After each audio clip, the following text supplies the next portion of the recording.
पहले गज़ल गाने का एक खास रंग हुआ करता था। गिनी चुनी तर्जें हुआ करती थी। मदन भैया ने अलग अलग रंग के गज़ल गाने वालों को सुना और जब खुद गज़लों की तर्जें बनाना शुरू की तो उनमें अपना एक नया रंग भर दिया जो अनोखा था। सुर ऐसे चुने जिनमें सोज भी था, सुरूर भी। इसीलिए उनकी गज़लों के तेवर ही अलग थे। एक अजीब बांकपन था। फिल्मों के लिए गज़लों की तर्जें कैसे बनाई जाती हैं, उन्हें कितने रूपों में पेश किया जा सकता है, ये मदन भैया हम सबको बता गए। शमा हर रंग में जलती है सहर होने तक। हमारे पड़ोस के देश पाकिस्तान के एक मशहूर म्यूजिक डायरेक्टर ने मुझसे कुछ ही दिन पहले कहा, लता जी, मदन मोहन साहब ने गज़ल की पेशकश में नई रूह फूंक कर अपने लिए बहुत बुलंद मकाम पैदा कर लिया है और हम सबको वो नए रास्ते दिखा गए। मैं मदन भैया को गज़ल का शहजादा मानती हूँ।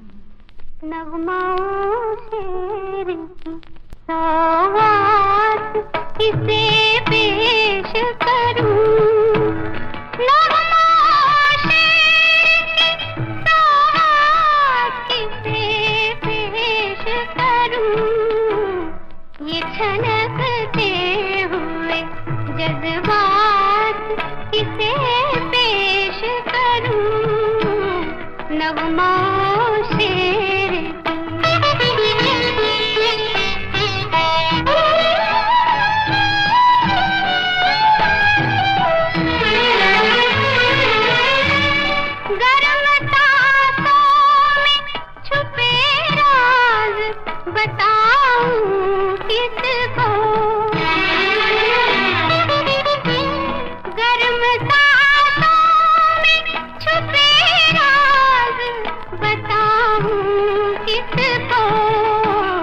नर्म होठों में दबी बात किसे पेश करूं, नगमाओं शेर की।